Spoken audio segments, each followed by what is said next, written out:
Okay, let's unpack this.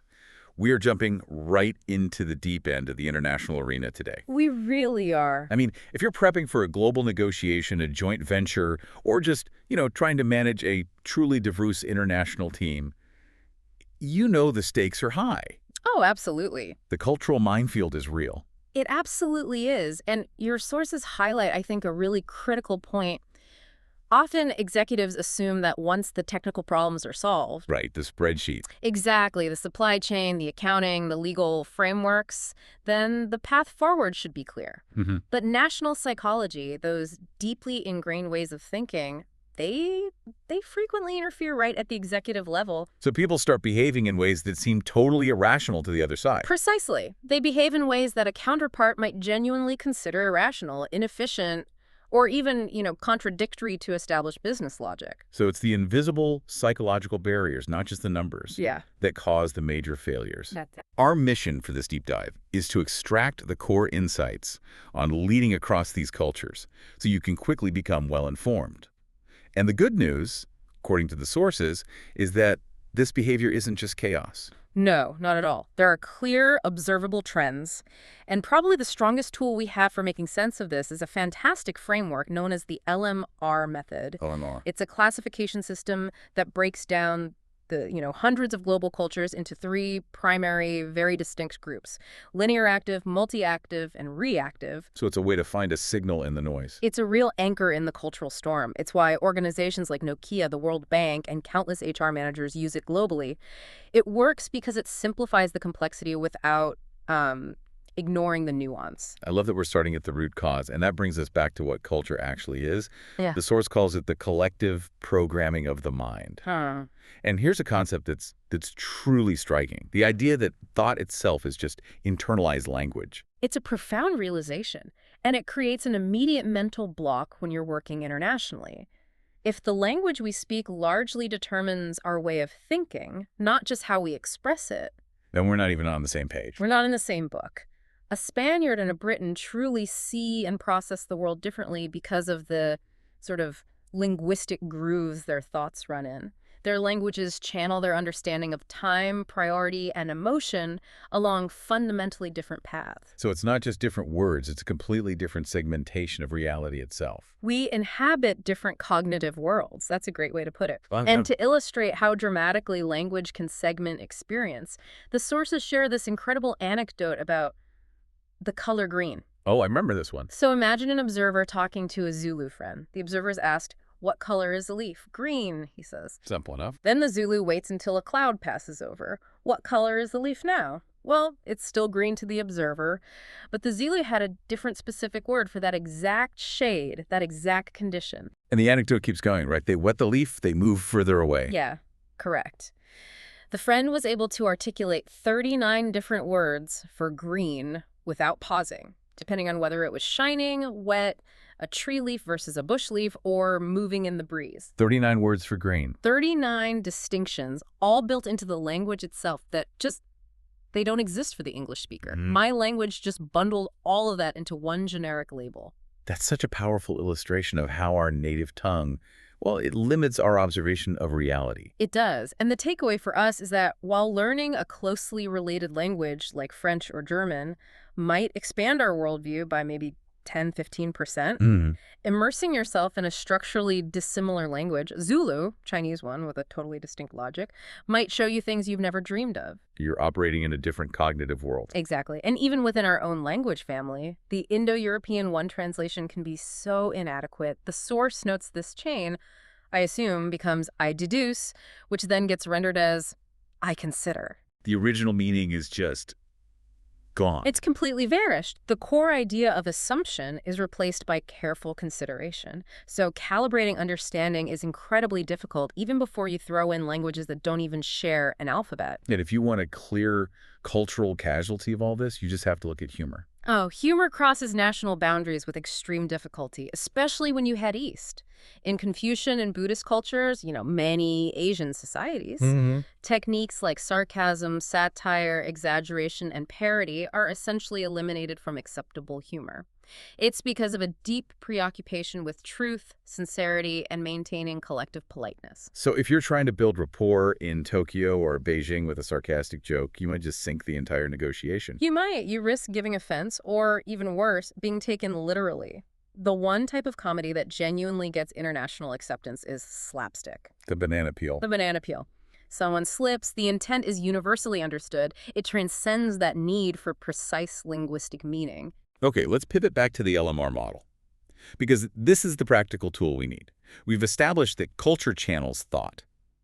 Now we need to see how that channels behavior in the workplace. Absolutely. The LMR method is powerful because it takes this complexity and makes it immediately rootable. Okay, let's start with the first group, the linear active cultures. These are your highly organized planners. They are task-oriented people. They prefer doing one thing at a time, sequentially. Very orderly. They stick to facts, schedules, agendas. Think Germans, Swiss, most Americans, and the Nordics. They value efficiency and predictability above almost all else. And critically, they operate in what we call monochronic time. Monochronic meaning single time. Yep. One task, one focus. Yep. Which leads us to the second type, the multi-active cultures. Okay. These are the energetic, lively, people-oriented, loquacious interrelators. They thrive on doing many things at once. The opposite of monochronic. Completely. Multiple conversations, multiple tasks, all seemingly at the same time. They prioritize not by a rigid clock, but according to the relative thrill or importance each appointment brings. So this group includes Italians, Latin Americans, Arabs, and they operate in polychronic time. Many times, many people. And finally, the third group, the reactives. Right. These folks are the introverted, respect-oriented listeners. They're characterized by prioritizing courtesy, listening quietly and calmly, and reacting very carefully. So they're processing everything. Deeply. They focus heavily on nonverbal cues and relationship harmony. This group includes the Japanese, the Chinese, and, interestingly, the Finns. Their focus is on saving face and building deep, stable relationships through reciprocal favors. The difference between monochronic and polychronic, linear active versus multi-active, it really crystallizes when you hear that anecdote about the tennis court. It's perfect. Imagine Sven, the Swede. He's our linear active archetype who has his tennis booked for 10 to 11 a.m.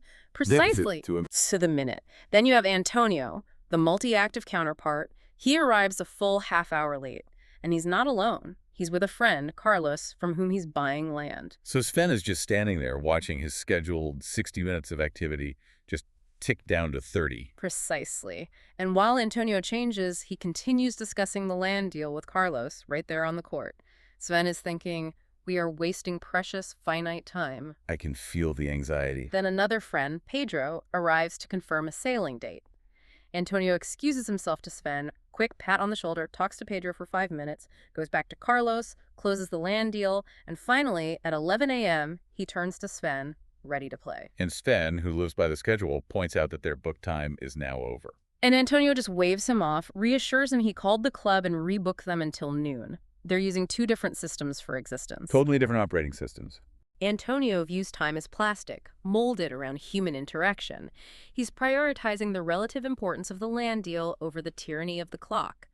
Sven views time as a sequential, scarce resource that was just shattered. That story really shows why understanding this is so vital. It's not that Antonio is rude. Not at all. It's that his priorities are relationship-driven and flexible, and Sven's are task-driven and rigid. And that's why these categories are a guide, not a final judgment. I mean, stereotyping is genuinely dangerous. Of course, there are excitable Finns and cautious Italians, but generalizing on national norms provides a fair starting guide. At the macro level. At the macro level. As the sources say, you can easily distinguish a Danish choir from a Portuguese one, even if you can't predict every individual singer. The generalization stands firm with large groups. Let's delve deeper into time then, because it shapes everything. Beyond that monochronic, polychronic split, the sources highlight a third dimension. Yes. The linear active perspective, we said, is linear time. Time is money.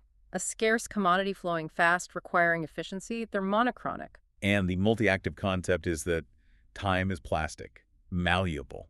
Right. Spaniards or Arabs, they would scorn that submissive attitude to schedules.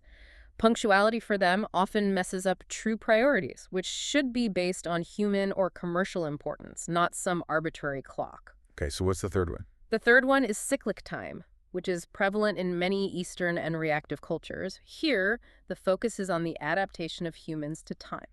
So not controlling it, but flowing with it. Exactly. Time repeats in a circle. The same risks and opportunities will recur when people are wiser. So the goal shifts from that Western action chain where the past is over and you have to rush to the future to patience, knowing the same pattern will come around again. That must mean written agreements are viewed vastly differently. Hugely. I mean, if I'm a linear active negotiator, how do I stop myself from feeling completely taken advantage of when my partner treats the contract as just an ideal? That's a great question because to a linear active professional, a Swiss, a Brit, an American assigned contract is final. It's an endpoint. The deal is done. The deal is done, the signatures confer permanence.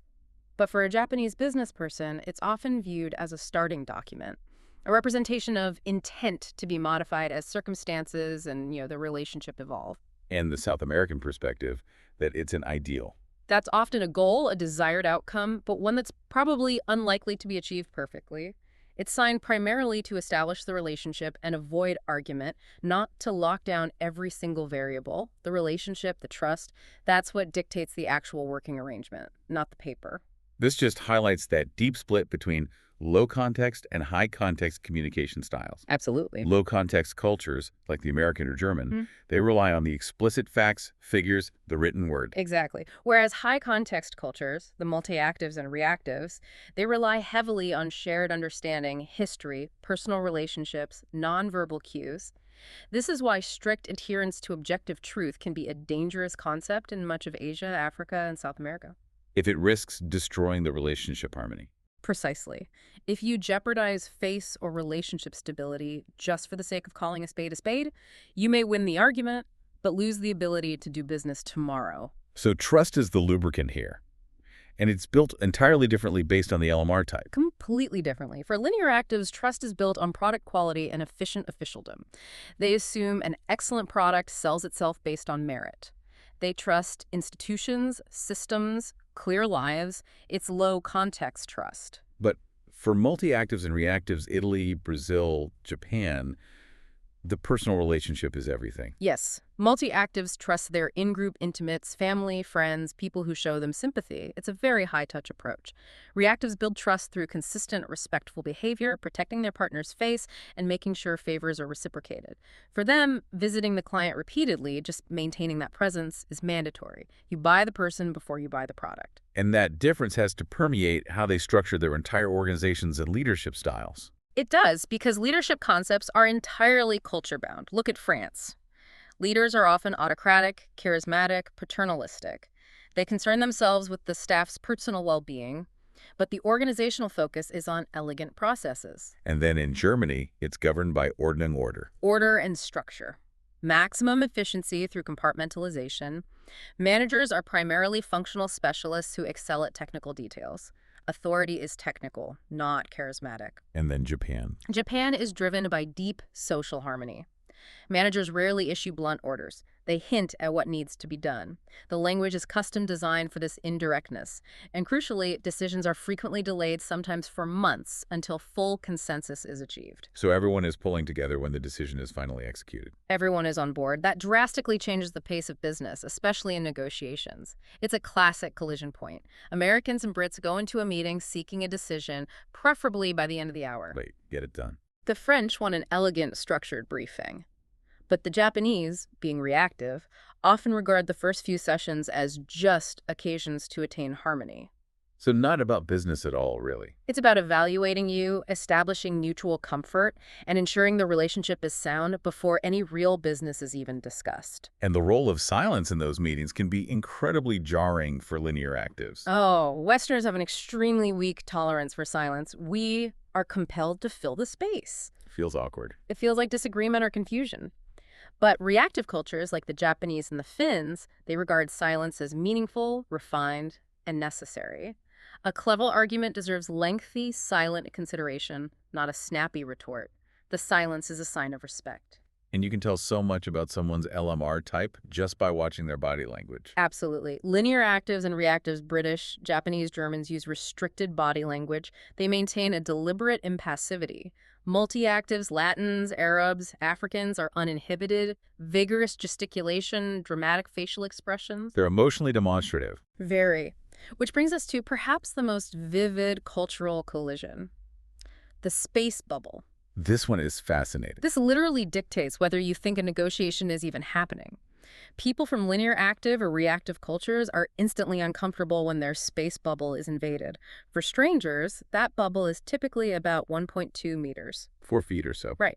But for multi-actives, it shrinks to about half a meter for business. Which gives us that famous example of the linear active Englishman backing away from the multi-active Mexican. It's the perfect picture. The Mexican moves in to half a meter, paying the Englishman the compliment of closeness, ready to talk business. The Englishman, feeling his personal space is violated, instinctively backs off to 1.2 meters. And the Mexican just sees that as being rude or distant. He interprets it as distaste, distrust, or a signal that the Englishman doesn't want to talk confidential business. I mean, how can you discuss sensitive figures across a yawning 1.2-meter chasm? It's a fundamental communication breakdown caused entirely by 1 meter of space. Wow. This deep dive has provided so much value just mapping this terrain with the LMR model. We now have a taxonomy that explains so much of that formerly irrational behavior. It really does. It's why these multinational companies use this system to better leverage their own cultural assets and understand their partners. And the first step is really self-criticism. Absolutely. Understanding our own cultural spectacles and acknowledging that adaptation is difficult because our culture is, after all, designed for our survival and success. We have compelling reasons to believe in our own formula. We're not going to change them. We're not. The goal is avoiding irritants and investing substantial study into the partner's culture and history. We may enrich our own existence by absorbing features of other cultures, but we won't change them. So if we accept this reality that the relationship, the context, the history matter more than just the facts, how should you, our listener, adapt your behavior right away? Well, we noted that linear actives rely heavily on facts and figures. But in high-context cultures, Spain, Italy, Brazil, Japan gossip, or the informal personal network, it quickly updates and often bypasses official facts. So the real information isn't in the report. Often it's not. This gossip provides critical political, personal, and commercial background that facilitates invaluable debate. This high-context information network is vital. So this raises a question for you, the listener. A final thought to take away. Exactly. If gossip provides this high-context information that bypasses official reports, how might you leverage this relational high-context network to gain a competitive edge in your next international interaction? Think beyond the spreadsheet and the official memo.